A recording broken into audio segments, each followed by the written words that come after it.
Okay, so figure drawing. What we're using is charcoal, super messy, but it's great for blending and shading.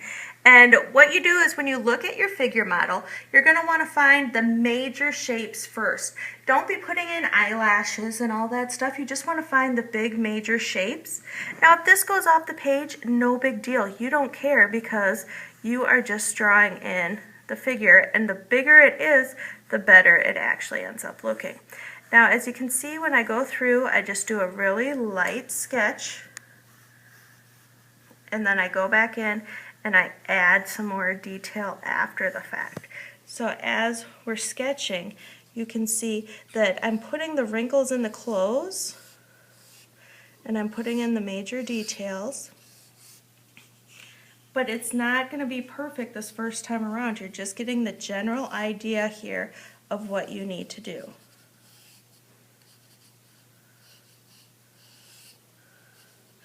And like I said earlier, look for the major shapes first. That will make it much easier for you. Make sure you're looking at your model more than you are at your paper, because that will also make it much easier.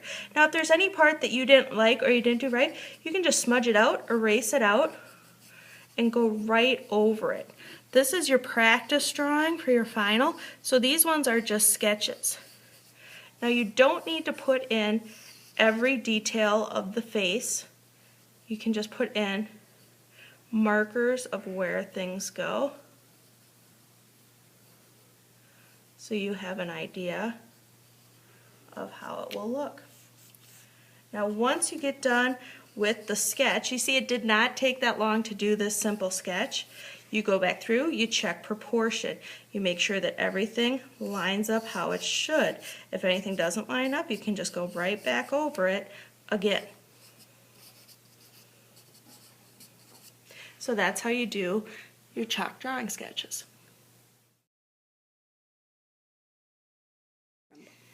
What you're going to do now is take your sketch that you did and actually transfer it to a different sheet of paper, and we're going to add in some more detail.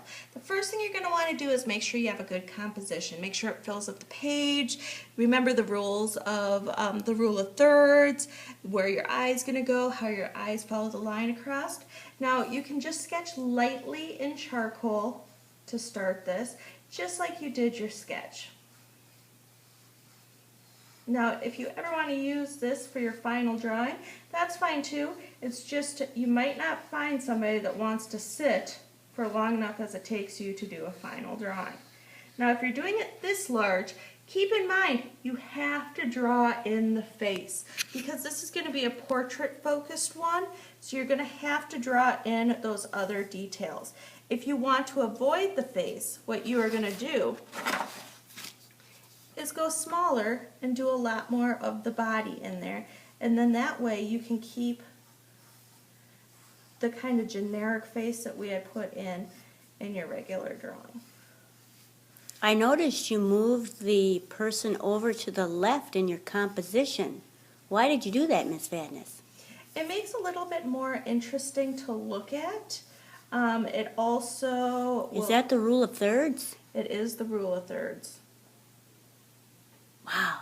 It also is going to lend itself if you do a more creative background. I also noticed you turned the paper over and used the other side. That's very good of you not to waste paper, Miss Vadnais. Nice job. I never waste paper. Paper doesn't grow on trees.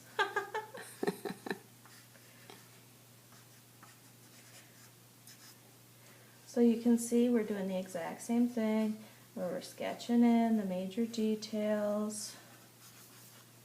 It's okay if it's not perfect.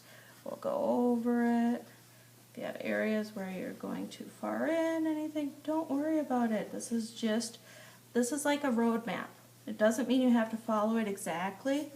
It's just planning where everything is going. Now, once you get it drawn in, that's when you're going to put in your dark contrast. Now, charcoal is going to get messy. You see how it has extra on there? You never ever want to blow at the person across from you, ever, ever, ever. You're going to do your drawing. Now notice how my hand is up off the drawing. This is not one where you can rub your hand against. Now wrinkles are really cool, and the reason why wrinkles are so cool is it's not like they're actually in the clothes. What happens is the light is coming from one side, and that's what actually makes a wrinkle. It's just a fold in the clothes where the light is hitting it.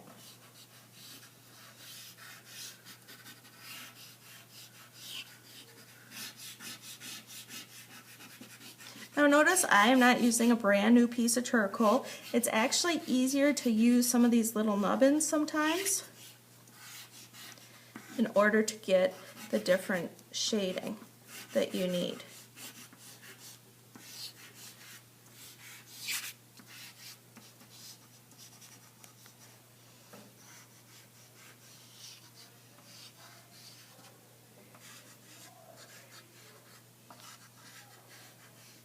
How are you deciding where to put the dark lines?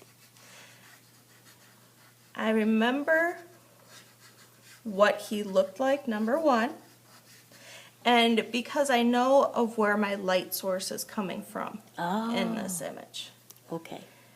And so just like we've done with still life before, You have to think about the light source. always. Now, we don't just do charcoal, we can also use chalk to get the light side of those that we were looking for. Now this just adds a new dimension to it and makes those lights pop out even more.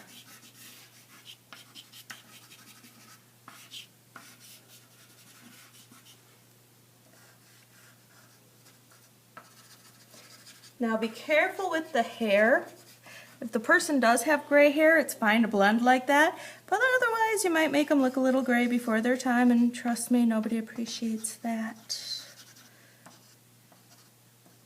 Should I take a shot of your hair now, Miss Vadnais?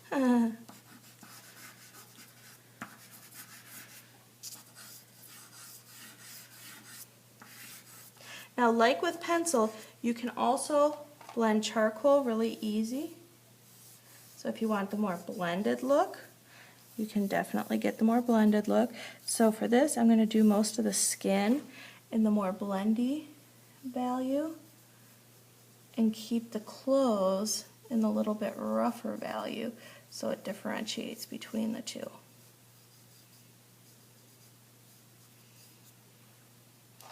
And you just go in, clean up whatever needs cleaning up, and you have your figure drawing.